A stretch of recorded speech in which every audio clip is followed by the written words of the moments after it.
Voilà, donc on va ensemble ouvrir la parole de Dieu dans Nombre chapitre 20.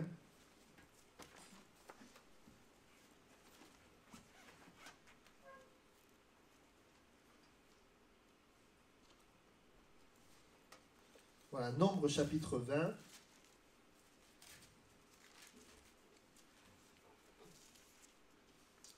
Et nous allons lire à partir du verset 1er. Nombre 20, verset 1er. Toute l'assemblée des enfants d'Israël arriva dans le désert de Tsin le premier mois, et le peuple s'arrêta à Kadès. C'est là que mourut Marie et qu'elle fut enterrée. Il n'y avait point d'eau pour l'assemblée, et l'on se souleva contre Moïse et Aaron. Le peuple chercha querelle à Moïse. Ils dirent: que n'avons-nous expiré quand nos frères expirèrent devant l'Éternel? Pourquoi avez-vous fait venir l'assemblée de l'Éternel dans ce désert? Pour que nous y mourions, nous et notre bétail? Pourquoi nous avez-vous fait monter hors d'Égypte pour nous amener dans ce méchant lieu? Ce n'est pas un lieu où l'on puisse semer. Il n'y a ni figuier, ni vigne, ni grenadier, ni de l'eau à boire. Moïse et Aaron s'éloignèrent de l'assemblée pour aller à l'entrée de la tente d'assignation.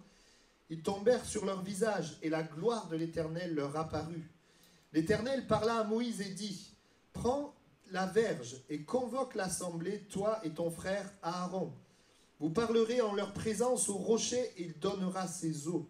Tu feras sortir pour eux de l'eau du rocher, et tu abreuveras l'assemblée et leur bétail. Moïse prit la verge qui était devant l'Éternel, comme l'Éternel le lui avait ordonné. Moïse et Aaron convoquèrent l'assemblée en face du rocher, et Moïse leur dit: écoutez donc, rebelles, est-ce de ce rocher que nous vous ferons sortir de l'eau? Puis Moïse leva la main et frappa 2 fois le rocher avec sa verge. Il sortit de l'eau en abondance. L'assemblée but et le bétail aussi. Alors l'Éternel dit à Moïse: parce que vous n'avez pas cru en moi pour me sanctifier aux yeux des enfants d'Israël, vous ne ferez point entrer cette assemblée dans le pays que je lui donne. Ce sont les eaux de Mériba, où les enfants d'Israël contestèrent avec l'Éternel, qui fut sanctifié en eux. Amen.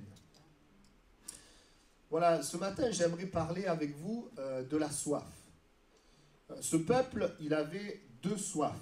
La soif de boire de l'eau, puisqu'ils étaient dans un désert. Mais la Bible dit aussi qu'ils avaient soif d'entrer dans la promesse de Dieu, qui était d'entrer dans Canaan.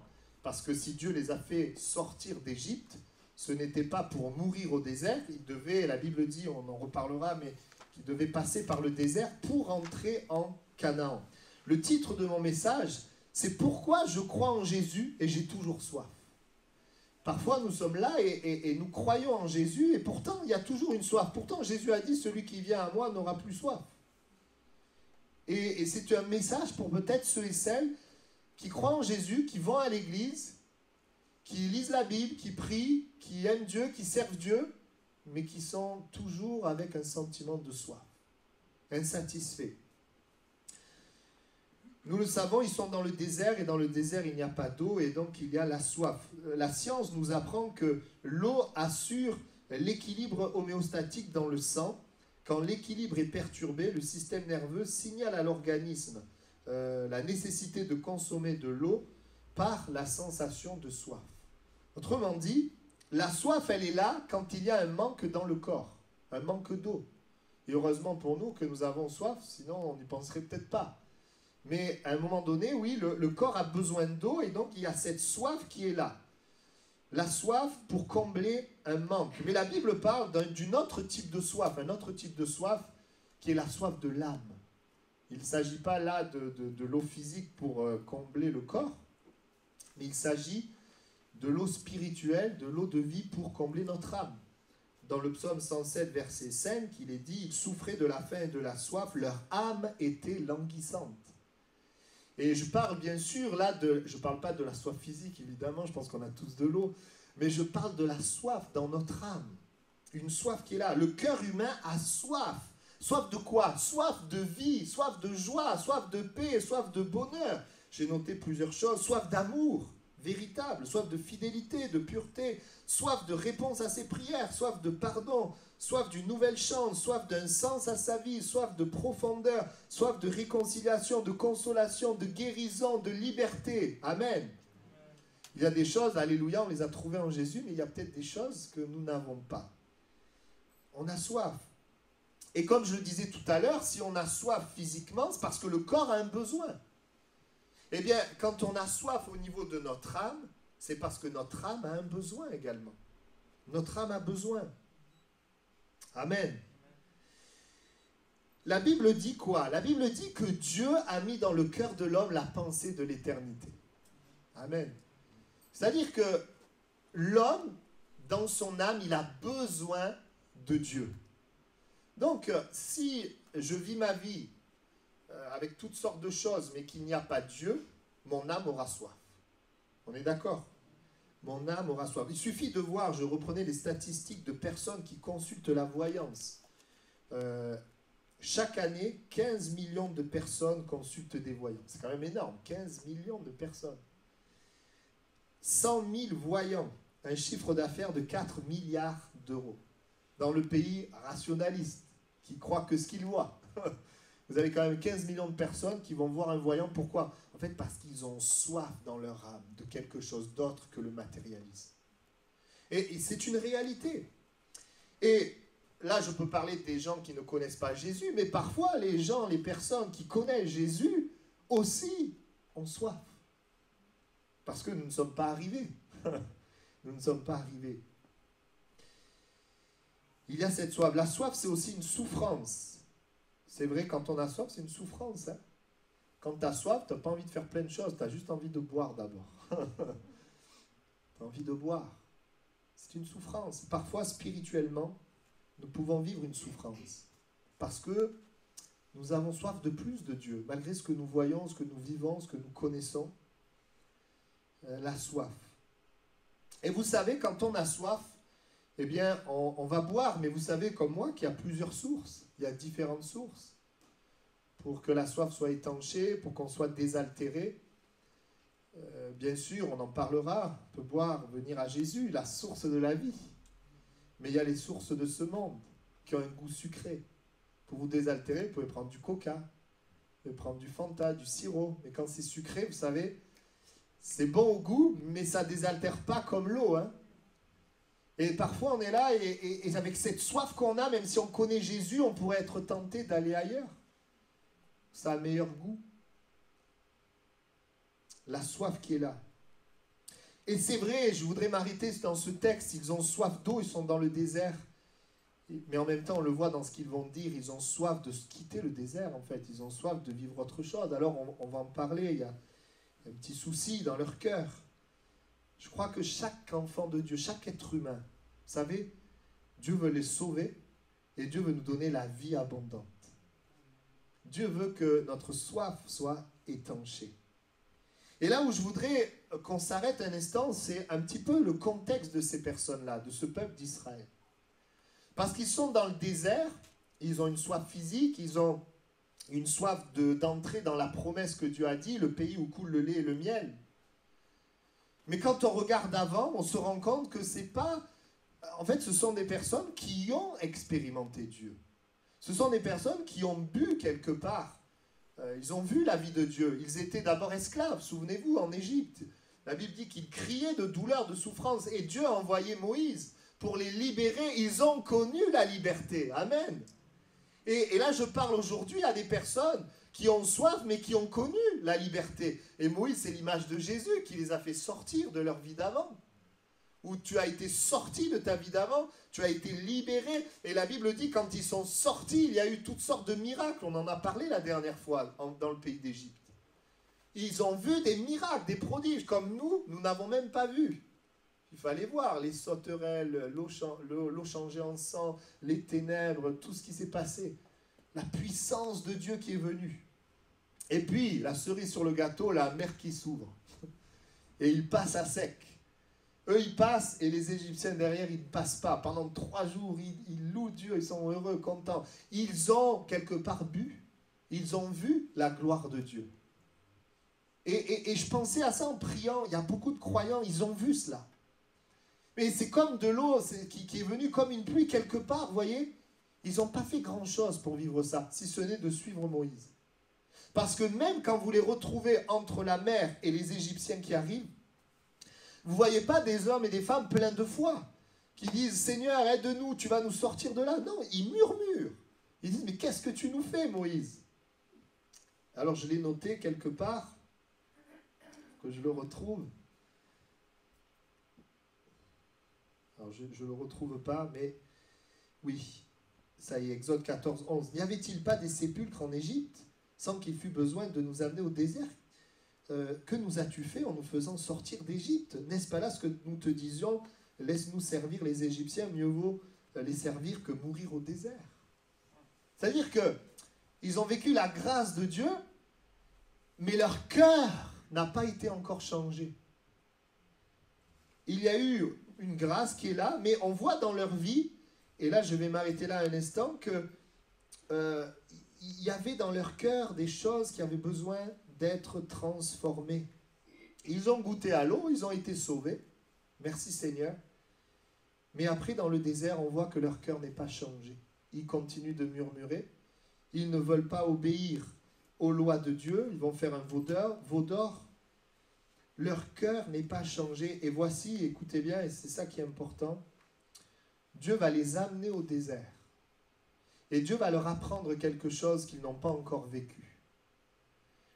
Là, ils ont goûté à une certaine eau, quelque part, ils n'ont rien fait. Mais cette fois-ci, ils vont devoir, dans le désert, aller à la source eux-mêmes. Et Dieu veut leur apprendre. Et cette fois-ci, Dieu ne va pas changer le désert. Mais Dieu veut leur apprendre, dans le désert, à trouver la source.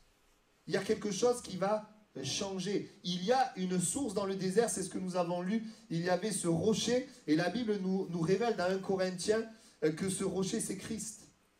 Il y avait ce rocher qui était là, de ce rocher coulait l'eau, mais cette eau n'était pas visible, elle allait venir, on le voit dans la Bible, lorsque Dieu va dire à Moïse, eh bien, parle au rocher, de l'eau sortira. Parle au rocher, de l'eau sortira. Donc, l'eau était là dans le désert, ce n'était pas la même chose, ce n'était pas du tout la même chose que ce qu'ils ont vécu, où Dieu a agi. Ils ont simplement suivi Moïse. Le cœur n'avait pas besoin de changer, simplement ils ont cru et Dieu a agi. Mais Dieu maintenant veut amener dans une autre étape qui est de changer leur cœur, d'agir dans leur cœur. Voilà pourquoi il y a toujours cette soif. Et peut-être que tu es là ce matin et tu as soif de Dieu et tu t'attends aussi à ce que tu as vécu comme avant, une pluie, quelque chose qui vient dans ta vie, la grâce de Dieu, Dieu qui change tes circonstances, Dieu qui fait toutes sortes de choses comme il l'a fait dans le passé, mais aujourd'hui Dieu veut t'amener dans le désert à le trouver. Il ne va pas forcément changer tes circonstances, il veut que tu trouves la vie dans le désert. Et le fait de trouver la vie dans le désert, c'est ça justement qui va t'amener à sortir du désert. Et il y a des moments, c'est vrai, on est là, on s'attend à Dieu, on veut que Dieu agisse. Il y a des moments où Dieu agit, mais il y a un moment où on a l'impression que Dieu n'agit plus. Et c'est là qu'on est tenté d'aller vers d'autres sources. C'est là qu'on est tenté, c'est là que le diable vient avec ses mensonges, disant, tu vois, Dieu t'a laissé, il t'a abandonné. Tu es un mauvais chrétien, regarde, alors que tout simplement, on va le voir, Dieu veut nous amener à la source dans le désert. Parce qu'il y a une source dans tous les déserts, parce que Jésus a promis qu'il sera avec nous tous les jours jusqu'à la fin du monde. Mais parfois, il y a un moment donné où nous voulons recevoir, nous voulons la vie, nous avons soif de vie. Mais Dieu veut nous amener à une soif de Dieu. La soif de vie doit nous amener à la soif de Dieu. Ils voulaient la vie, ils ont eu la vie. Dans le désert, ils voulaient la vie, mais la vie, elle est en Dieu. Elle est dans le désert. Et à un moment donné, oui, je veux la vie, mais cette soif de vie, de paix, de joie, de bonheur, etc., elle doit m'amener vers Dieu. Les choses ne se font plus automatiquement, facilement, quelque part. Le Seigneur veut m'amener, eh bien, à le chercher, à le trouver dans le désert. Dans le désert. Et c'est ce que nous voyons, leur cœur n'était pas dirigé vers Dieu. Ils n'ont pas appris à venir à la source. Ils ont cru, certes, ils ont suivi Moïse, ils sont sortis du désert, mais ils n'ont pas appris à faire de Dieu leur source dans le désert. Et c'est un message, bon, ça nous enseigne, ça nous encourage, mais ça nous éclaire aussi. Parce que parfois, nous voulons la bénédiction, mais à un moment donné, il nous faut vouloir de Dieu. Et si nous avons Dieu, nous avons la bénédiction. Mais si nous avons la bénédiction, nous n'avons pas forcément Dieu. Vous comprenez? Et peut-être que tu es là, tu as soif et tu attends que Dieu fasse quelque chose. Mais Dieu te dit, je suis là dans ton désert, viens à moi. Et tu vas trouver dans le désert une source de vie. Le désert ne va pas changer dans un premier temps, mais tu vas avoir la vie dans le désert. Et alors que tu auras la vie dans le désert, c'est justement ça qui te fera sortir. On va en parler dans quelques instants, parce qu'il y a quelque chose qui se passe quand tu viens à la source dans le désert. Dans vos déserts, dans mon désert, dans nos déserts, il y a une source de vie. Je sais que le désert, vous savez, quand on est dans le désert, ce qu'on a envie de faire, c'est d'en sortir. Hein. Et le monde est comme une oasis, mais qui ne satisfait pas notre âme. C'est un mirage, une illusion. Et vous savez, beaucoup de croyants, malheureusement, ils expérimentent, ils sont comme ce terrain pierreux, ils reçoivent la parole de Dieu. La parole, ils la reçoivent dans leur cœur, il y a de la joie, il y a quelque chose qui se passe, il y a la vie qui vient. Mais le soleil vient briller, frapper tellement fort que la semence se retrouve dans un choix de soit étendre ses racines ou soit sécher, mourir. Et dans ces moments de désert, nous pouvons facilement laisser tomber, quitter. C'est vrai qu'en tant que pasteur, je vois beaucoup dans le ministère des gens venir un temps et puis ensuite quitter. Très régulièrement.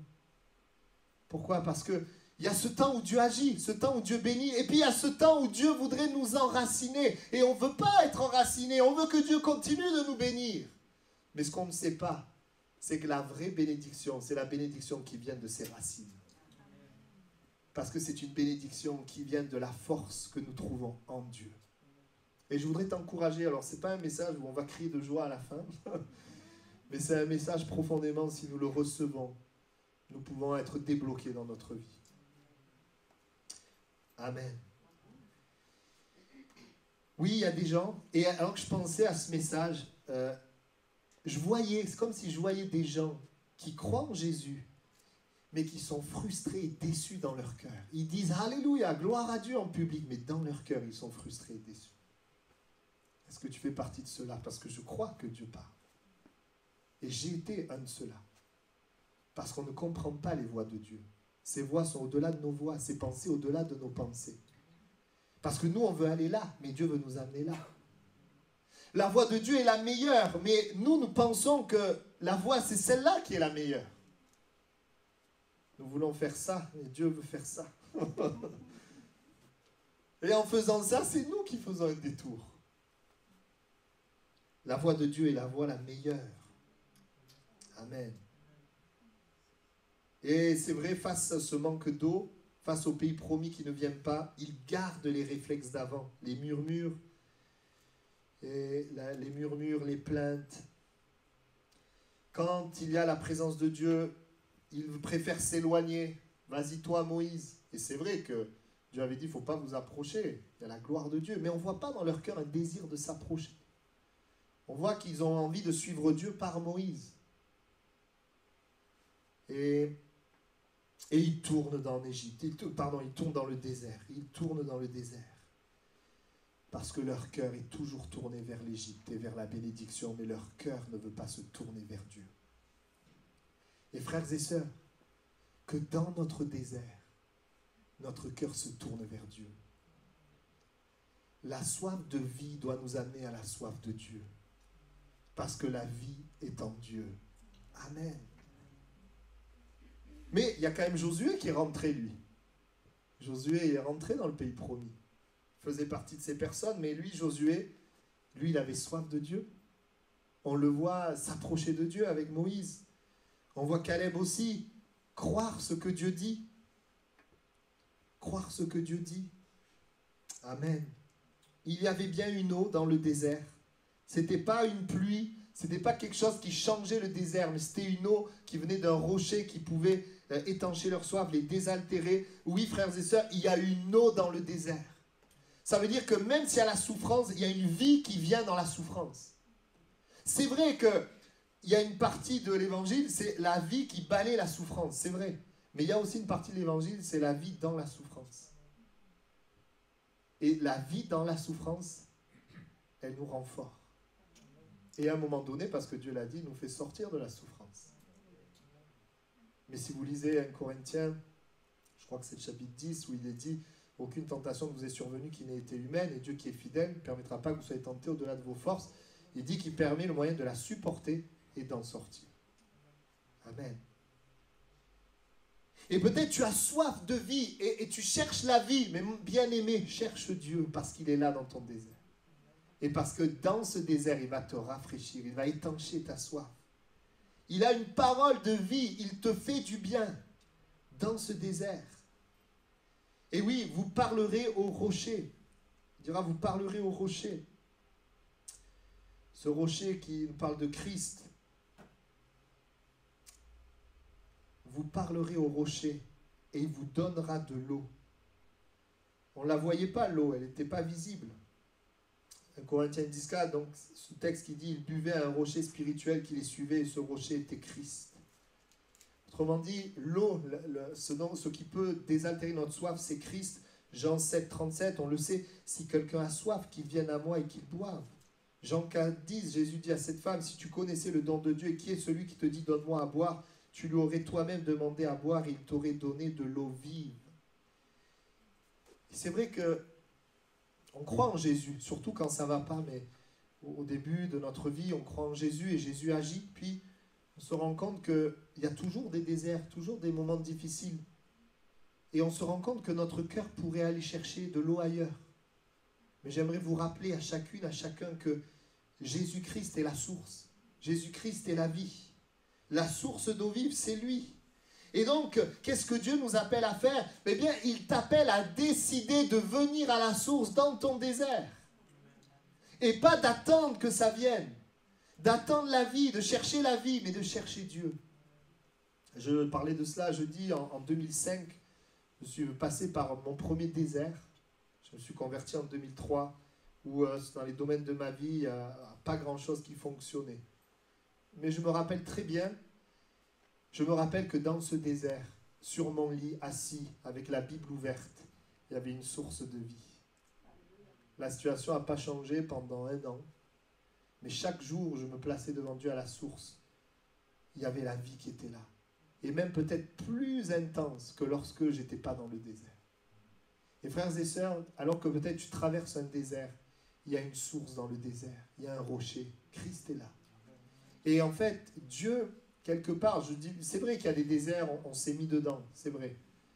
Mais quel que soit le désert, qu'on se soit mis dedans ou que ce soit un désert prévu par Dieu, il y a une source dans le désert. Il y a un plan de Dieu. Et il y a un désir de Dieu de faire quelque chose. On va en parler là dans quelques instants.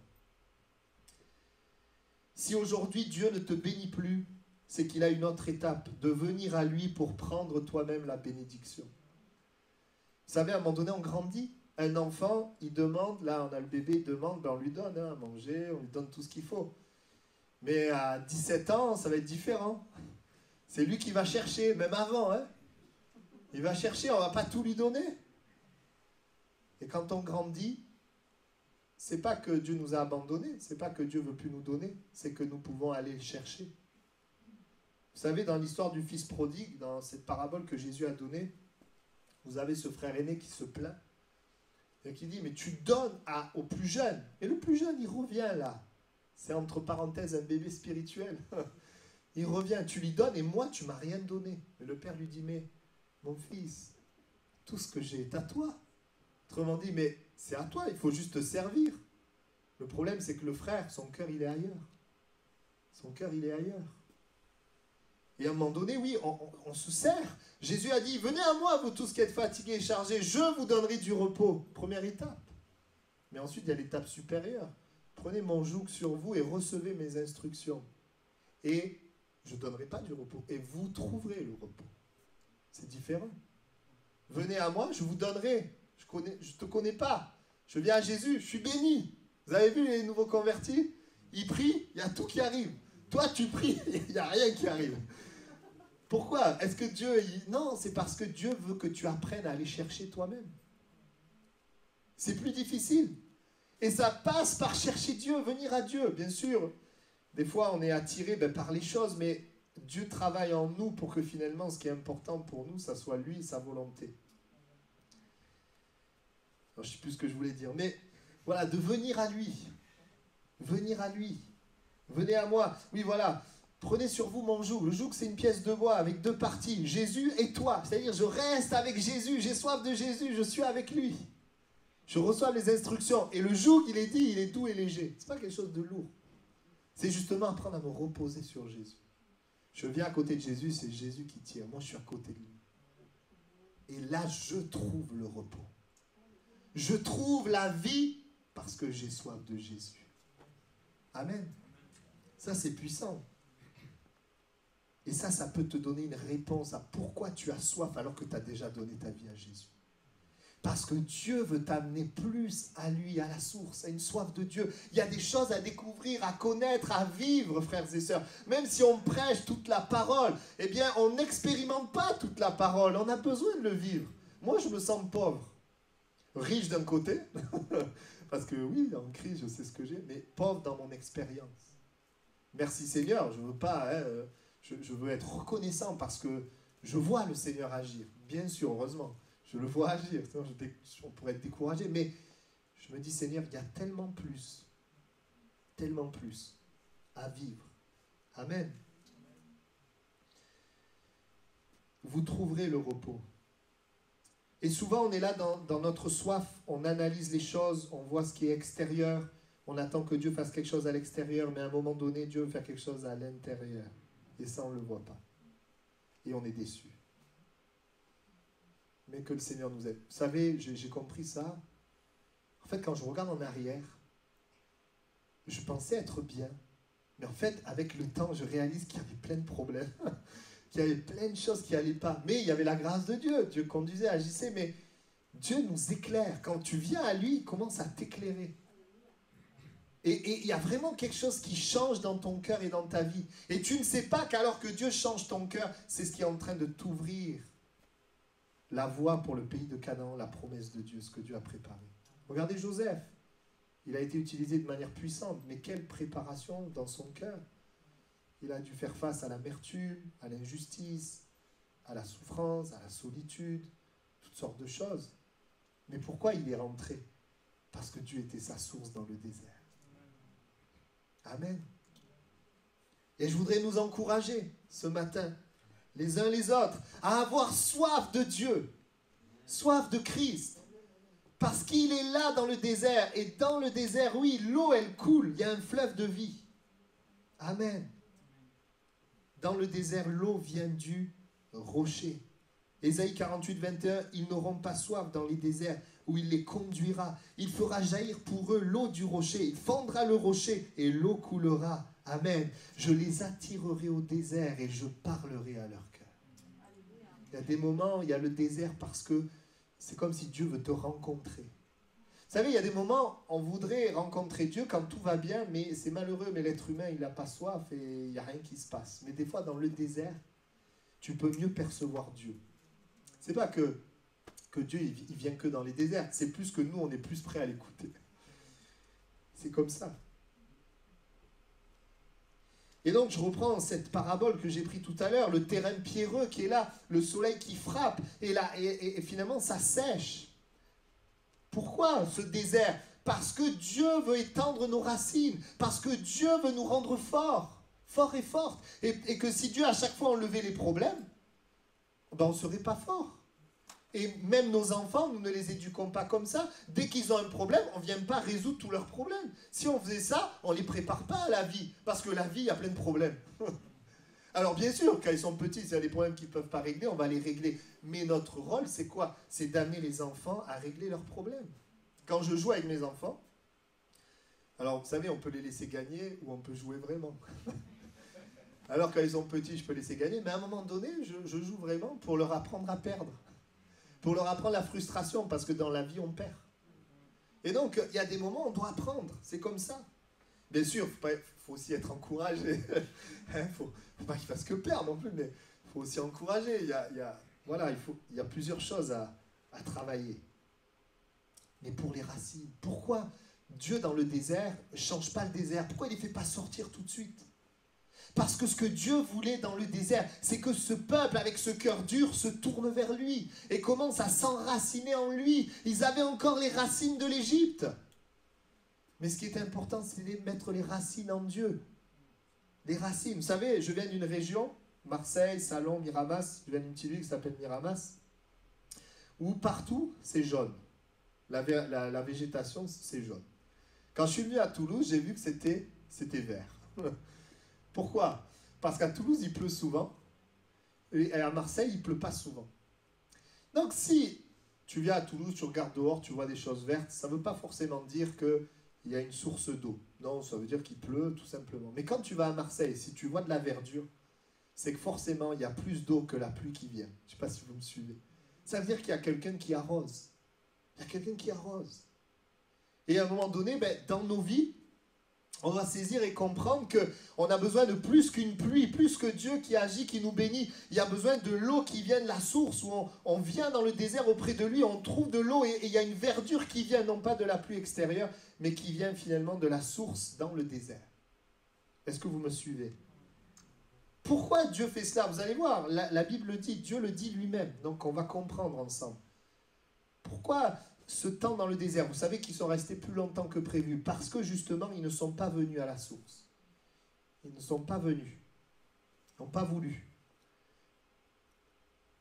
Pourquoi dans le désert? Étendre les racines. Vous savez, il y a un verset dans le psaume 84, verset 7, qui est dit: lorsqu'il traverse la vallée de Baca, dans la vallée des larmes, il la transforme en un lieu plein de sources. Et la pluie la couvre aussi de bénédictions. C'est-à-dire, c'est intéressant ce verset, tu as la vallée de Baca, et le texte ne dit pas que Dieu fait sortir de la vallée de Baca. Dieu dit, transforme la vallée de Baca en un lieu plein de sources. C'est-à-dire que le désert dans lequel tu es va être transformé par le fait que tu viens à Dieu dans le désert. Et il transforme le lieu de désert en un lieu plein de sources. Et la Bible dit, et la pluie la couvre de bénédictions. La pluie, elle vient en plus, après. La chose extérieure, elle vient après. Et juste avant, au verset 6, comment c'est possible ça? Le verset 6 nous le dit, heureux ceux qui placent en toi leur appui. Ceux qui placent en toi leur appui, qui font de Dieu la source dans le désert, dans la vallée des larmes, dans la vallée de Baca. Dieu est ma source, Christ est ma source, je viens à lui. Alors je transforme ce lieu en un lieu plein de sources. Il y a quelque chose qui va être transformé lorsque tu comprends que ta soif de vie doit être une soif de Dieu. Il y a quelque chose qui est changé quand tu commences à venir à Dieu. Et je me souviens en 2005, donc sur plein de domaines ça ne marchait pas, mais j'ai dit Seigneur, je vais venir à toi. J'avais compris quelque chose, c'est qu'en Dieu il y a tout. Alors je suis venu à lui et Dieu me donnait sa consolation, bien qu'il y avait toujours la souffrance. Mais je savais qu'il était là, il y avait la vie. Et vous savez quoi? Je crois, oui, que le fait de venir à la source a transformé ce lieu. Les choses ont changé. Et Dieu m'a béni. Mais quand Dieu m'a béni, ma plus grande bénédiction n'était pas la pluie, ce qu'il m'avait donné. Ma plus grande bénédiction, c'était d'avoir eu la source dans le désert. Et ces paroles, et dans ces moments-là, Dieu m'a parlé, m'a donné des paroles qui sont restées jusqu'à aujourd'hui. Et il y a un trésor que Dieu veut te donner, qui n'est pas juste extérieur, qui n'est pas matériel, mais il y a un trésor intérieur que Dieu veut te donner. Et je continue parce que je me suis un peu éloigné de la pensée que je voulais partager avec vous. Pourquoi donc Dieu veut qu'ils soient dans le désert et qu'ils aillent vers lui pour étendre les racines? Dans quel but? C'est très simple. Étendre les racines, c'est pour devenir fort. Ce qui va nous rendre forts, c'est pas que les problèmes soient changés tout de suite. Ce qui va nous rendre forts, c'est de compter sur Dieu dans les problèmes. Venir à Dieu dans les problèmes. C'est s'appuyer sur lui, lui faire confiance. Pourquoi? Eh bien parce que, tout simplement, c'est cela qui va nous permettre d'entrer dans le pays promis, dans la promesse de Dieu. Et c'est ce que Dieu avait dit. Regardez Exode chapitre 13, verset 17. Dieu ne conduisit pas le peuple au pays des Philistins, quoique le plus proche, car Dieu dit, le peuple pourrait se repentir en voyant la guerre et retourner en Égypte. Dieu dit, je vais le dire autrement, il voit que le peuple n'a pas de racine en lui. Il voit que le peuple, il est dans la crainte. C'est un peuple qui a grandi dans la peur et dans la crainte. C'est un peuple qui, en allant dans le pays promis, parce que dans le pays promis, il y avait des ennemis, il serait retourné. Donc Dieu les amène au désert, pourquoi? Pour qu'ils prennent racine en lui, qu'ils soient transformés, changés, qu'ils fassent de Dieu finalement leur source, afin de pouvoir ensuite conquérir le pays. Amen. C'est aussi simple que ça. Et c'est ce qui est difficile pour nous, et c'est dans le désert que le diable nous attaque le plus. que le diable essaie de nous déloger, de nous faire abandonner, de nous faire quitter, de nous décourager. Mais c'est dans le désert, et on va en parler dans quelques instants, qu'il y a une source de vie. Amen. Oui, pour avoir la vie en moi, pour avoir la force, pour avoir la promesse et pour devenir une source de bénédiction. Amen. La première fois, en Égypte, ils ont soif de vie, Dieu a donné la vie. La deuxième fois, dans le désert, ils ont toujours soif de vie, mais Dieu veut donner la soif de Dieu. Dieu veut les amener à venir à lui. Cette fois-ci, je vous ai donné, là, je veux que vous appreniez à venir chercher, à décider. Vous savez, je pense à ça dans ma vie, sur par exemple le fait d'être reconnaissant pour ce que Dieu fait. Avant, j'attendais que Dieu fasse plein de choses pour être reconnaissant. Mais Dieu m'a amené à être reconnaissant avant de voir les choses se manifester. À être reconnaissant pour ce qu'il me donne déjà, à voir ce que Dieu fait. Amen. La Bible dit réjouissez-vous toujours. Si tu t'arrêtes là, tu dis c'est impossible. Mais la Bible dit réjouissez-vous toujours dans le Seigneur. La Bible nous invite à venir à la source. Et à la source, il y a une transformation dans notre cœur. Il y a une vie qui vient. Il y a l'ouverture vers les promesses de Dieu. Et on devient aussi une source de vie. Amen. Prends la décision, alors que peut-être tu connais Jésus et tu as soif, mais de venir à la source, malgré ton désert, malgré cette soif que tu as, cette soif de vie, de venir à la source. Et donc, Dieu va dire, je vois que le temps passe, frappe le rocher. Dieu va dire, parle au rocher, mais Moïse va frapper le rocher. Si vous connaissez l'histoire, il y a eu une première fois en Égypte, dans le désert, je suis désolé, une première fois dans le désert où Dieu avait dit, frappe le rocher, et l'eau va sortir. Moïse avait frappé le rocher, l'eau a sorti. C'est une image évidemment de Christ qui a été frappé, de Christ qui est mort à la croix. La mort à la croix a ouvert une source de vie et de salut pour l'humanité. Amen. Mais cette fois, il ne dit pas frappe, parce que quand Christ a été frappé une fois, on ne va pas le frapper une deuxième fois. Il lui dit parle au rocher. Tu ne vas pas le frapper, tu vas parler. Pourquoi? Parce que si Christ est mort, c'est afin que nous puissions parler à Dieu. Et il va dire parle, tu n'as plus besoin de frapper. Parle simplement. Nous savons que Moïse n'a pas obéi. Il a frappé et à cause de ça, il n'est pas entré. Pourquoi? Parce que Dieu a mal été représenté. Qu'est-ce que Dieu voulait? Quelle était la pensée initiale de Dieu? Comprendre une chose, nous avons la vie par Christ, la mort à la croix. Quand ils sortent de l'Égypte, alléluia, on ne fait rien que croire et la vie, elle vient, gloire à Dieu. Mais la deuxième fois, c'est plus frappé, c'est plus Christ qui meurt. La deuxième fois, c'est moi qui vais vers Christ et qui parle à Christ. Je vais à la source, je m'approche de lui, je lui parle. Et c'est de là que je vais pouvoir sortir du désert. Est-ce que nous saisissons? Amen. Et je veux t'encourager parce que je sais que plusieurs traversent des déserts. Je veux t'encourager en te disant que Dieu n'attend pas de toi d'être un super-héros. Dieu attend de toi de venir à la source, peut-être pleurer devant Dieu. Peut-être lui apporter ton problème. Dieu attend même pas que tu sois fort. Dieu attend que lui soit ta force. Que tu viennes à lui. Tu comptes sur lui. Tu dis Seigneur, je souffre. Je sais pas, mais j'ai une chose Seigneur, comme Pierre. À qui irai-je? Tu as les paroles de la vie. Je n'irai pas ailleurs. Même si je souffre. Même si je suis dans le désert. Je ne vais pas changer mon désert. Je te laisserai toi changer le désert. Mais moi, dans le désert, je vais à la source. Et c'est ce que Dieu aurait voulu. Il parle au rocher. Parle à Christ. Parce qu'aujourd'hui, Jésus est mort. Pour que tu puisses parler à Dieu, tu peux lui parler. Il est présent par son esprit. Il a mis son esprit en nous. Parle-lui. Amen. C'est quoi parler à Christ? C'est croire en lui. Celui qui croit en moi n'aura jamais soif. C'est quoi parler à Christ? C'est venir à lui. Celui qui, si quelqu'un a soif, qu'il vienne à moi et qu'il boive. Amen. Parle-lui tout simplement. Alors que le désert est toujours là. Que ton but ne soit pas de sortir du désert, mais de trouver la vie dans le désert. Et en cherchant à trouver la vie dans le désert, tu sortiras du désert. Amen. C'est la parole de Dieu qui nous vivifie. Et je vous le dis, dans ma vie aujourd'hui, je me rends compte, beaucoup de choses ne sont pas dans ce que je vois comme je voudrais. Mais je comprends une chose, Dieu veut que je croie à la parole. Que je sois dans la foi, dans la parole, malgré ce que je vois. Et que cette foi dans la parole va changer le désert en lieu plein de sources. Mais c'est pas facile. C'est facile à prêcher, c'est autre chose à vivre. C'est pas facile de proclamer que Dieu guérit quand tu es malade depuis des années. de proclamer que oui, Dieu sauve des âmes quand toi tu as témoigné pendant des années, tu n'as pas réussi à avoir une personne qui se convertit. C'est pas facile. Mais le chemin, c'est pour nous de venir à lui. Et notre richesse, c'est lui. Amen. Ça va? Amen. C'est pour savoir si j'écourte ou pas. Ok, je vais essayer d'avancer. Je voudrais juste vous donner une illustration au travers de David, qui a été dans le désert. Il a fui devant Absalom, son fils. C'était déjà difficile pour lui d'avoir son fils contre lui. Mais il a vécu beaucoup de difficultés, David. Et puis, vous savez qu'il a aussi été dans le désert en fuite devant Saül. Il a eu 2 fausses joies.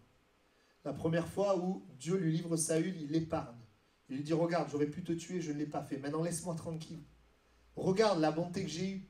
Et Saül continue de le poursuivre. Le désert se poursuit pour David. Première fausse joie. Deuxièmement, la même chose. Il peut encore le tuer, il l'épargne. Et là, encore une fois, David, il n'est pas à l'aise dans ce désert, à savoir que quelqu'un veut le tuer. Et il se rend compte, deuxième fausse joie, Saül continue à le poursuivre. Et là, il fait une erreur. Et là, il se dit, mais je vais finir par mourir par la main de Saül. Il vaut mieux que j'aille dans le pays des Philistins.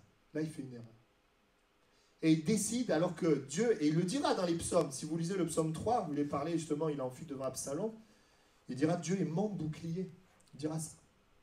C'est-à-dire que David a appris dans le désert à compter sur Dieu, à se confier en Dieu. Et que Dieu ne l'a pas fait sortir du désert tout de suite. Mais quand il décide de sortir du désert par lui-même, il décide que Dieu ne sera plus sa source, que Dieu ne sera plus son bouclier, parce qu'il est toujours dans cette situation inconfortable. Vous savez, quand on est dans une situation inconfortable, parfois on préfère essayer de changer vite la situation plutôt que de compter sur Dieu. Le problème, c'est qu'on ne sait pas qu'en voulant changer la situation, on va l'empirer par la suite. Parce que qu'est-ce qui s'est passé quand David a fait ça? Quand David est parti, vous savez ce qui s'est passé? Il est parti à Tsiklag. Et là, à Tsiklag, alors je passe les détails parce qu'il s'est passé plusieurs choses, mais quelque chose qui va se passer, c'est que les ennemis vont venir à Tsiklag prendre leurs femmes, leurs enfants, à David et à tous ses hommes. Ils vont tout prendre. David va se retrouver là. Tout le monde est parti. La souffrance de ce qui va se passer pour eux. Et tous ces hommes qui se tournent contre lui, prêts à le lapider. La pire chose qui peut arriver pour quelqu'un. Je pense personnellement, ça devait être une des choses les plus difficiles de sa vie, avec aussi les difficultés avec ses enfants. Mais on voit qu'il en est là. Mais pourquoi? Parce que dans le désert, il a décidé de se protéger lui-même. Tu es plus à l'abri dans le désert à faire de Dieu ta source qu'à essayer de sortir du désert par tes propres forces. Et là, il est dans cette situation, mais merci Seigneur. Et là, il est dans un désert qui s'est créé, hein, dans un problème qui s'est créé. Mais vous avez vu ce que la Bible dit? Il s'appuya sur l'Éternel, c'est-à-dire il fit de Dieu sa source. Et qu'est-ce qui s'est passé? Eh bien, Dieu va lui dire, poursuis, tu rattraperas. Il va poursuivre, il va tout récupérer. Amen. Frères et sœurs, si tu es dans le désert, cherche pas à sortir du désert, cherche Dieu. Dieu te donnera la vie dans le désert et Dieu te fera sortir du désert. Il a des plans et des projets de bonheur pour ta vie. Amen. Et par la suite, il va régner. Il va régner, le plan de Dieu, la promesse de Dieu va s'accomplir. Mais dans tout ça, il a beaucoup appris. Il a beaucoup appris. Je vais m'arrêter là. Et on va incliner nos têtes ensemble, si vous le voulez bien. Je donnerai juste ce passage aussi que lorsque tu fais de Dieu ta source, tu jaillis sur les autres. Vous savez, Moïse, ça a été l'instrument pour que le peuple ait de l'eau, pour que le peuple ait à manger. Dieu s'est servi de Moïse pour le peuple. Pourquoi? Parce que Moïse aimait la présence de Dieu. Parce que Moïse parlait avec Dieu. Parce que Moïse voulait de Dieu. Parce que Moïse avait soif de Dieu. Et quand tu as soif de Dieu et que tu veux de Dieu, tu finis par devenir une source de vie pour les autres. Et je voudrais faire un appel et prier. Je pensais vraiment, alors que je préparais ce message, à tous les chrétiens déçus, à tous ceux qui ne le disent pas, mais qui dans leur cœur le pensent, qui viennent à l'église, qui écoutent des prédications, qui prient, qui lisent la Bible, qui cherchent Dieu, qui aiment Dieu, mais qui ont soif. Qui ont soif. Il y a des choses qui ne vont pas dans ma vie. Il y a un désert qui est là. C'est difficile. Avec cette tentation où le diable te dit, mais cherche ailleurs. Tu vois bien qu'en Dieu, en Christ, il n'y a pas de bonheur. Va chercher ton bonheur ailleurs. Va vers d'autres sources. Mais ce matin, Dieu te dit non, dans le désert, fais de Christ ta source. Fais de Dieu ta source. Oriente cette soif de vie que tu as, oriente-la vers Dieu. Aie soif de Dieu, viens à Dieu et laisse et regarde tout ce que Dieu va faire. Dieu va étendre tes racines. Dieu va te donner la vie dans le désert. Dieu va permettre que tu changes ce lieu en un lieu plein de sources. Dieu va faire de toi une source de vie pour les autres. Et quand tu vas sortir, eh bien, tu seras beaucoup plus fort. Ton cœur ne sera pas attaché aux bénédictions de Dieu, mais ton cœur sera attaché au Dieu qui bénit. Et je voudrais faire un appel, si tu es concerné, eh bien, je voudrais t'inviter simplement à lever la main. J'ai à cœur de prier pour toi, pour que, en cette fin d'année, tu puisses faire de Dieu ta source. Tu puisses compter sur lui. Parfois pleurer, se répandre. Oui, Dieu te voit, vous pouvez lever la main. Oui, Dieu vous voit, Dieu te voit. Je vois plusieurs qui lèvent la main. Amen. Amen. Et vous qui écoutez aussi, vous pouvez prier à la maison. Je voudrais prier pour toi. Et te dire, alors que peut-être tu ne vois pas, des choses légitimes, des choses que tu aimerais que Dieu fasse. Dans ta famille, dans tes relations, dans ta santé, peut-être dans le service de Dieu, peut-être que c'est un désert. Tu vis un désert. Mais j'aimerais que tu ne puisses pas faire comme le peuple d'Israël qui est mort dans le désert. Mais que ce matin, tu puisses dire, Seigneur, dans le désert, je veux faire comme Moïse, comme Josué, comme Caleb. Je veux te parler, le rocher. Je veux parler au rocher. Je ne vois pas d'eau. Mais à partir du moment où tu parles au rocher, il y a une eau qui sort. Il y a quelque chose qui devient visible. Il y a quelque chose qui vient. Ça va venir dans ton cœur. Et le Seigneur, il va marcher avec toi. Quand je marche dans la vallée de l'ombre de la mort, tu es avec moi. Il est avec toi. Il y a des moments où Dieu nous préserve, où Dieu nous enlève les choses, mais il y a des moments où dans la souffrance, il est avec nous. Est-ce qu'il y a d'autres personnes qui désirent qu'on prie aussi pour eux? Il y a aussi besoin, et j'avais cette pensée, je voudrais la communiquer avec vous. En fait, si tu veux vraiment vivre la vie, eh bien, il faut aussi que tu décides et que tu choisisses de venir vers Dieu. Peut-être qu'au début, tu étais porté, tu as juste cru, tu as levé la main, Dieu t'a béni. Mais maintenant, il y a un choix qui est là devant toi, à venir à lui. Les choses se font peut-être plus automatiquement. C'est parce que tu grandis. C'est parce que tu grandis. C'est parce que Dieu veut aussi transformer ta vie afin d'accomplir les promesses qu'il t'a données. Il y a une préparation pour les promesses qu'il nous a données. Prions le Seigneur. On te remercie pour ta présence, Seigneur, ce matin. Merci pour ta parole, Seigneur, qui nous enseigne, qui nous parle. Nous savons qu'un jour ou l'autre, chacun d'entre nous, nous traversons des déserts, des moments où nous avons soif.